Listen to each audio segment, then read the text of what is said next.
gentlemen, this is the Long Wheel Report Special Edition, the Farm Edition. I'm Richard Morco, and we have special guests. Rich, you want to do a mic check here?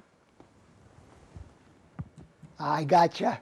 The mics don't work, but we do this to everybody. And got it. And well, we don't do it to everybody. We do it with people with personality. Understood. Rich Laba is from Farm 46, and there's the other farm director, Madison. And over there, we have the audience of two other family members, and Amy and other daughter.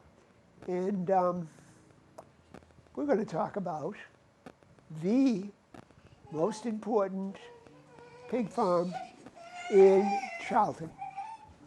Rich, how long have you been doing this? In Charlton, about 5 years. 5 years. Had farm animals, long time. Started with chickens and rabbits and goats. Really got interested in sustainable food and eating healthier food options. So probably in total farming, probably close to 15, 20 years. 15 to 20 years. Yep. And now it's mainly a pork operation, pork bacon, you know. Yeah, pork, chicken, eggs. That's mostly what we do. Pastured pork, pastured chicken, and free-range chicken eggs. Free-range chicken eggs. Yep. And whereabouts in Charlton is this? So right down the road from Dresser Hill Ice Cream. Where the late Dresser Hill Ice Cream, which was a great place. Oh, yeah.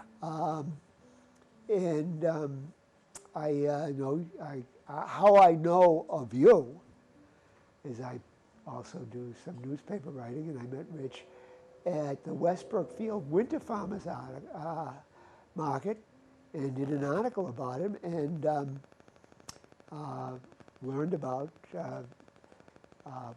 Farm 46 and what it does for in farming. He has set up at the market, and people can't stop coming by. They love the product. Do you want to tell us about how you found out about the market in Westbrook Field? Yeah. So worked in food my whole life. Worked in restaurants for a long time.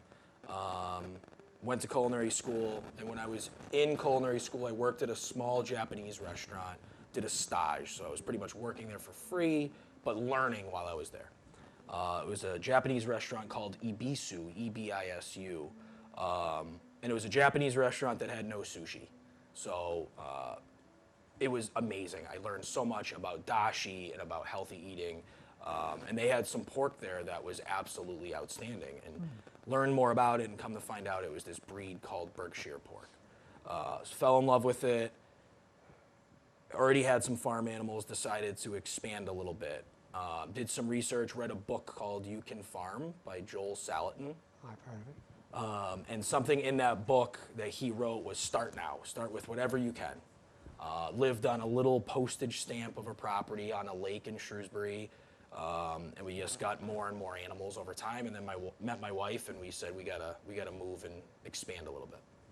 So then bought a property in Charlton, expanded into the farm, raising more animals for ourselves, including pigs, referencing that breed of pig, Berkshire pigs, which is known as like the Wagyu of the pork world. Right, explain to people what Wagyu is. Wagyu, the actual Wagyu is beef, Japanese style A5 Wagyu, very special diet, very special breed, considered to be the best quality beef in the entire world. And the Berkshire, you're basically saying that, which is the Rolls Royce of beef. Of pork. Of the Wagyu. Well, the Berkshire is the Rolls Royce of pork and bacon. Yes, sir. And I've always said that if I started a religion, there'd be two main things. First, we take up a lot of collections.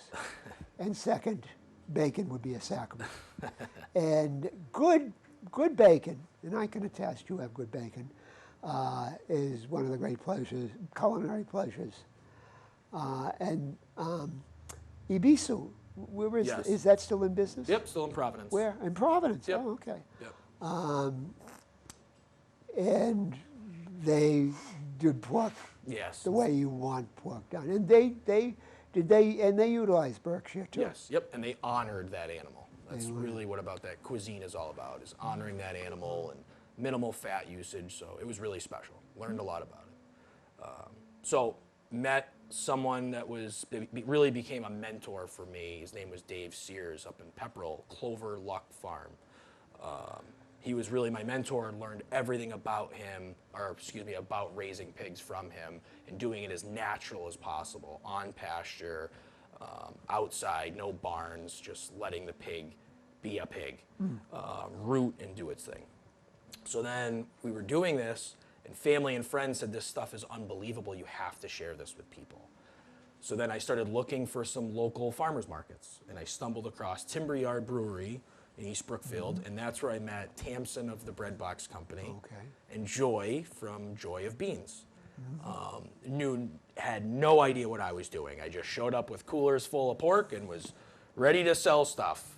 And they kind of looked at me and from across the room and were laughing and smiling, and they, over the weeks and over the months and over the years, taught me everything there was to know about being a vendor at a farmer's market.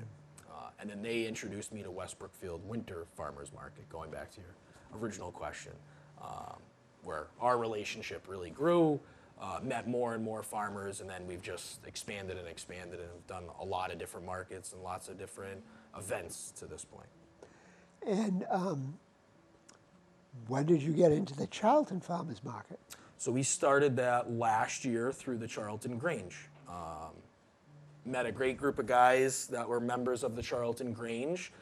They had some farm animals as well, and we started talking and said, man, this would be great if we could start a market in our town, because all of us were doing different markets in Auburn and East Brookfield and West Brookfield and Sturbridge and all these different farmers markets, and we said it'd be great to bring it into our town. We have such a great common. It'd be nice to do something in the middle of the week. So last year we started that, and we've been there ever since, and it's been a wonderful experience. And was last year the first year of the market? Was the first year, yep. Yeah, I haven't been, but I've heard everybody says good things about it. Yeah, it's great. I haven't been because I'm a place that has a competing market, obviously. I'm not a vendor there. I'm a vendor in Amherst. And there's a big story as to that, but not relevant to this. But I go by there, I drive by there and say, and I don't get to stop. Wow, that's a happening market. Yeah, yeah. So you also mentioned a festival or? Yes. So next week is our last market of the season for Charlton, which will be Wednesday, September 11th from 4 to 7 p.m. And we started this last year at our last market of the year, the Rutabaga Roll. Rutabaga Roll. Rutabaga Roll. So what You the have to explain that too. Yes. And let's hope this is something good and we don't have to take you down to the state hospital. So Rutabaga Roll is something my wife and I talked about, and it's a lot of fun. It's kind of like bocce, but it's a lot of fun, agriculture. We take a big metal stake, like a piece of rebar, pound it in the ground, put hay bales around it, and then we have about 20 feet away a big pile of big rutabagas.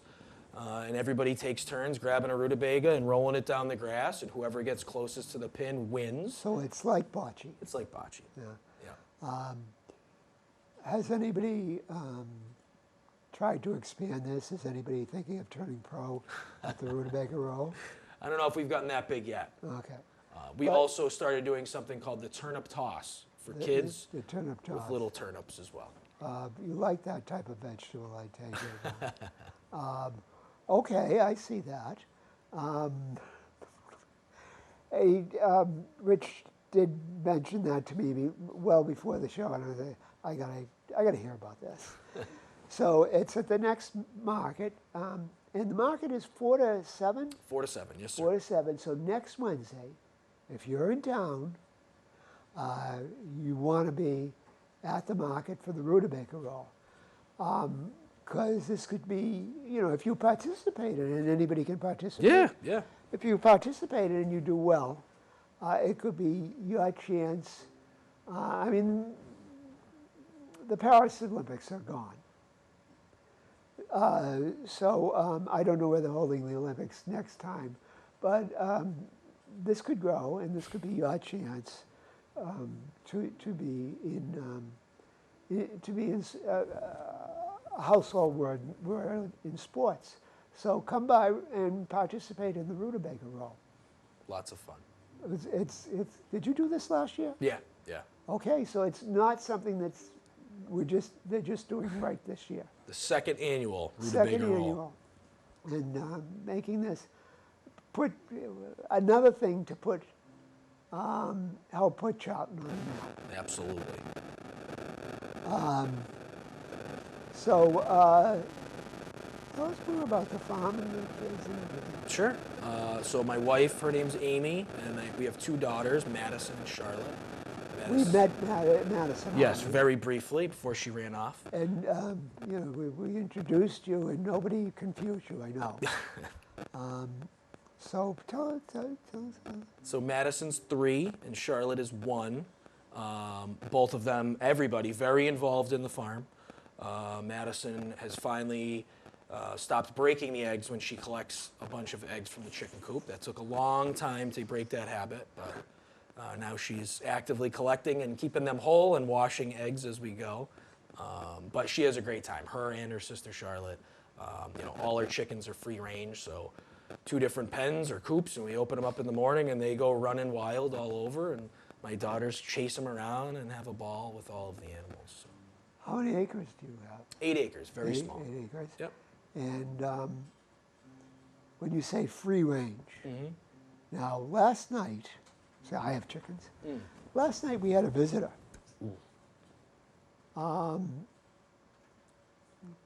It was a tragedy, but bear with me. Came in the night to and last 2 nights, and didn't get a chicken, but wanted to get into the coop. The coop really doesn't work for that. And we have a run, and we wish the chickens would stay there. Yep. But they get out and free range. They get out of the enclosure. When you say free range, they have the run of the whole 8 acres? So how we do it, we have a small group of chickens that are kind of pets that have been around, about 20 of them.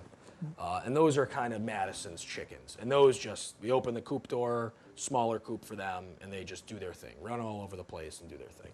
Then we have a larger coop of about, 150, 200 chickens, and those rotate. So those are in a mobile structure with, 150-foot rolls of electric netting, a few of them, and they're in these big pens, and then we move them every so often. So every morning we open the door, they go out, do their thing, and then at night they come in, we close the door. And if they wanted to fly right over the netting, they could, but there's no need. They got fresh grass and bugs and food and water, so they hang out. Now, to enclose, your pigs, I take it it's electric fencing. Electric fence for the pig. They respect that.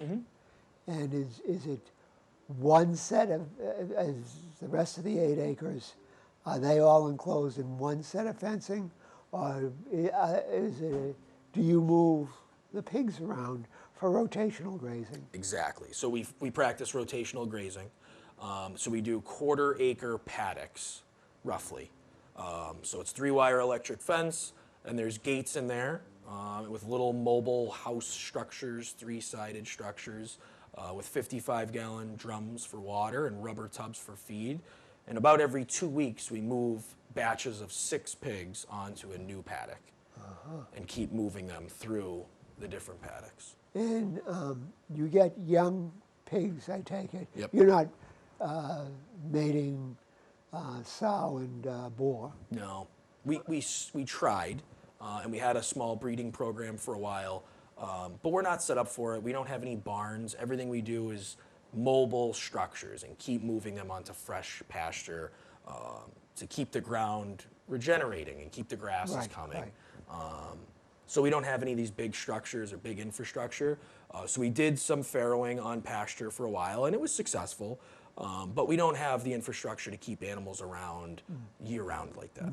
So we work with my mentor that I mentioned earlier, Dave Sears, at Cloverluck Farm up in Pepperell, and he's our breeder, if you will. And we get piglets from him, probably 4 or 5 batches a year, of batches of 6. When they're about 6 weeks old, we bring them back to the farm, and we have a training pen. So it's a 1/4-acre paddock that we have a 3-wire electric fence, and then around that we have cattle panel, so that if they did test that electric fence and get through it, that they'd hit the cattle panel and come back in. Right. I have heard that pigs are relatively easy to train to the electric fence. Yes. And I mean, they're supposed to be a pretty smart animal. They should be able to say, hey, Mike, we could get through this. But they don't, I take it. Yeah, if they wanted to, they easily could. And they do when they want to, but they know where the food and water is, and they know where they're safe. So if they go out and they do a quick little run around, they come right back on the rare occasion. Have you ever heard of Ridge Shin? No. Okay. It's a different thing. He's famous for cattle, rotational grazing of cattle. He says about cows that they eat the top of the grass, and you move them before they start going down, because the top of the grass is the best thing for them. So, are your pigs, are they grass eaters, or what are they eating when pasture? Pigs are naturally rooters. So they'll go into the soil and grind. Yeah, and that's why it's important that we really carefully monitor how much destruction, if you will, that they do to the ground. Yeah. Because if you leave them there too long, then they're gonna turn it into a moonscape. They're gonna moonscape it, where everything is gone and you got to start from scratch. And we learned that the hard way, of leaving them there too long. But as long as you keep moving them after short periods of time, the ground comes back and it's more vibrant and diverse more than ever. So. What was the culinary school you went to? Johnson and Wales. Johnson and Wales. Yep. I know people who've been that. Yeah, that's a good place. And you then worked. Did you work as a chef? Or, Yeah. Well, explain the jump. I mean, what really was the thing that said time to move and become farmer rich? Starting a family, the healthy, wholesome food. I can say that my kids, 99% of the food that they eat is local food. The protein usually comes from our farm, or we barter with other local farms for beef. The veggies all come from local food, local farms. So that was a big selling point to move into that. But I still am in food. I still do have a full-time job in food as well. And what position would you say? So right now I'm the executive chef at the Wegmans in Westwood, Massachusetts. Well, that's, yeah. In Westwood? Westwood, yeah. Okay. All right. Well, okay, so when you cook up the bacon and the pork for the family, your own family and kids, you know what you're doing. And also the beef that you get, I'm sure, too. Absolutely. Do you have a special beef you favor? Not more than others, but a neighbor close by, small farm as well. He has a bunch of Scottish Highlanders. And man, that beef is just fantastic. You can tell the name of your neighbor's farm if you want. I mean, maybe people would like to know about a local beef. Yeah, I mean, it's not something that he's going to markets and selling. Oh, okay. He just does a small all right. operation. So he's not in the biz. Right. It's a hot and salt thing. Yeah, exactly. Friends and family, and we barter back and forth. And, Okay. Wow, what a special type of beef. All right. So. Well, if he ever decides to, he can come on here too. Absolutely. So tell us more. Yeah, so we Did the pig thing for a long time, loved it, fell in love with it. Then we started to expand into, we did a few batches of turkeys, loved doing turkeys, and then we got into chicken. We realized that, everybody wanted local fresh chicken, and you can't find it. It's really hard to find local fresh chicken, and we realized why quickly. So we started doing it ourselves. So we built some chicken tractors. We got 2 of them, and now we raise about 80 broilers per month that we send to processing from a couple chicken tractors. And same thing, we utilize non-GMO, locally grown feed for them, just like the pigs. Rotate them on the fresh grass every day, and the chicken's absolutely phenomenal. What breed of layers do you have? Layers, it's a whole mix. We probably have 12 to 15 different breeds of layers for different colors and shapes and sizes of eggs, which makes it fun. Yes.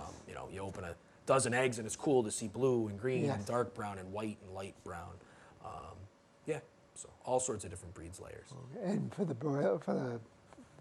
Broilers, we started with some Freedom Rangers and Red Rangers, the heritage breed, because that's what we do with the Berkshires as a heritage breed. Pig, and same with the layers. We try and focus on the heritage breeds as much as we can. But we realized quickly with the heritage breed broilers that the American diet wasn't really accustomed to it. There's a lot more dark meat than white meat on a heritage breed broiler. So we had to transition, and we went to the Cornish cross. But we've learned that if you do it right, that they'll consume a lot of pasture and a lot of bugs and whatnot off the grass, and that it produces a really great product. So. You mentioned turkeys. Yeah. What I loved about I've raised turkeys, and it's something fascinating to see if anybody's ever inclined. Is at one stage of a turkey's life, and it's not that long, they look like dinosaurs. I love to see that. It's past when they're really tired. I don't know if you've noticed that. Yeah. It's fascinating to look at it. We like to call it the ugly duckling stage. The ugly duckling stage. Yeah. And you're thinking Jurassic Park, Right. the raptors right here. It's just a small version of it. Very much great fun. Yeah, turkeys are great. They are so much fun. Yeah.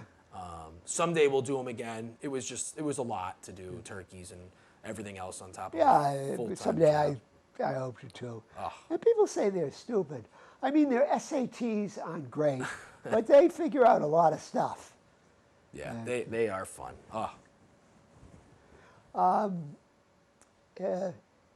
Anything else you've raised or want to raise in the future? We did meat rabbits for a while, years ago. I loved them. It was great for, again, close family and friends having meat rabbits because they're fantastic. It's a great protein source. And it's a very tasty protein. Oh, fantastic. But tough to find a USDA processor. So it's tough to find the ability to sell it at a market. And, not a huge following for rabbit. No, there around here, isn't. Unfortunately, because it's so good. It is. Yeah. Speaking of USDA, where do you take your animals to be slaughtered? So we use a few different places in Massachusetts. For our poultry, we like to use Reed's Farm in Sunderland. And then for the pigs, we like to use Meatworks in Westport, Mass. And sometimes we use Adams as well. And we kind of go back and forth. Okay. Adams is located? Athol. Athol. Adams Farm in Athol, yep. Yeah, that's fine. I actually, when we had cows, we would use Yep. them. Yeah. I feel that's the most common for this area that people use. I really like Meatworks. I've worked with them a lot over the years. Everyone's got their favorite. It's one of their things, one of those things. Actually, in Charlton, they used to have a place for slaughter. Stearns? Stearns. Yeah, They still have their market, but they don't slaughter. right. Which I liked to be there because it was close. And now you gotta go somewhere to have it done. Yeah, it's tough. But something else with processing is we use somebody else up in Maine that we bring a lot of our primal cuts to. And he's a true artisan, and all he does is artisan bacon and sausage. And we worked with him for a long time on recipes, so we get all of our sausage and bacon done with him. And it's a wonderful place, and what we love about it is that everything he does is no added nitrites, no added nitrates. All the bacon is uncured, so none of the chemical curing salts. And as well, he does not use any cane sugar, so he uses maple syrup in the bacon. So all of our bacon is maple bacon, which you don't get a ton of maple flavor, but we use the maple syrup as a sweetener. So Excellent. yeah, and he does a fantastic job. So we now have 7 varieties of sausage, and then a couple different varieties of bacon now. So Wow. yeah. Well, what varieties of sausage? So we do hot Italian, sweet Italian, bratwurst, kielbasa, chorizo. We just started running a banger sausage, which is absolutely fantastic. Irish style sausage. Which, yeah. Doing well. Yeah, built a real following with that one. And then we have a maple breakfast sausage as well. Whoa. Yeah. Ladies and gentlemen, if your mouth isn't watering, I'm sorry for you. This is really, it sounds extremely tasty. That should go up all the way to Maine to get this to happen. Have you ever thought of duck? We had a flock of ducks. We used them for eggs for a while. But then we kind of quickly got out of ducks. Very dirty animal. Very, very dirty animal. No matter how much you want to move them and whatnot, they got webbed feet. They're not like a chicken or a pig, so they're just kind of splashing around. And same thing, it wasn't a huge following for duck eggs. You know, some people that know what they are, that are really into baking, typically love a duck egg. And the duck meat, same thing. Not a huge following in this area. So I had ducks for eggs. And I would have loved to have done ducks for meat because I think it's the tastiest meat. Go on.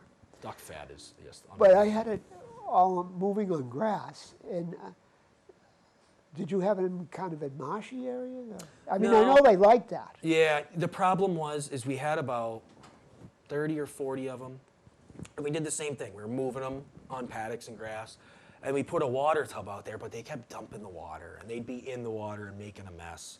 And then we try and, as we're rotating animals, we try and make everything follow behind each other, you know, rotational grazing. So when the ducks would make this mess, it would, you know, make this big mud pit, which would just get worse and worse as more animals went through it. So had to stray away from the ducks for a while. Well, the ducks do love water. They do. But if you could have some kind of system where they had something they could sip from that was above them, maybe that would have been. But yeah, they will make. We didn't have too much. We didn't have that many. We didn't have too much of a problem because we didn't have big tubs for them to go in. But yeah, I could see how it would be a real mess if you were doing a lot of them. Yeah. But boy, that meat was good. Oh, fantastic. Any big new plans you might be? Anything else you'd like to? Or I mean, you've mentioned a heck of a lot. So outside of the farmers markets, we expanded into a couple places where you can find us year round and every day of the week. So in the summertime, the Pepper Pot, which is a small farm stand in Spencer, right around the corner from the Spencer Fairgrounds on North Brookfield Road. The owner, her name is Kat. She's awesome. She runs an organic practice, no-till produce farm there, fruits and veggies. And she does a fantastic job. And she has a small honor system farm stand there where she sells lots of fruits and veggies with a little red barn cash box. And then we have become, we've built a great relationship, and now we have a freezer and a refrigerator in there, and we have a little cash box in there as well. And then we expanded into Cooper's Dairy, so we sell a lot of our product at Cooper's Dairy in Rochdale. So big plans to keep expanding. Hopefully we'll have a little store on the property. You don't have a store, but they can't get it at your house at this point? People will send me an email or a call or a text message, and they'll stop by the farm, or I'll deliver. But You want to tell the audience how they can get in Yeah. touch with you? So the best way to get a hold of us would, you could find all of our contact information at farm46ma.com. And it has all of our contact on there. Or you can find us on Facebook, Farm46 on Facebook. It's been wonderful fun, Rich. It has. Rich Laba and Madison is not with us right this minute, but the family was here as an audience, but they have moved out because they were having their own fun. Yes. But it was wonderful to talk to Rich. And in his last market, Rutabaga Row, you probably want to go see that. And thank you very much for tuning in. It's Rich Laba and Richard Morco, Long Hill Report.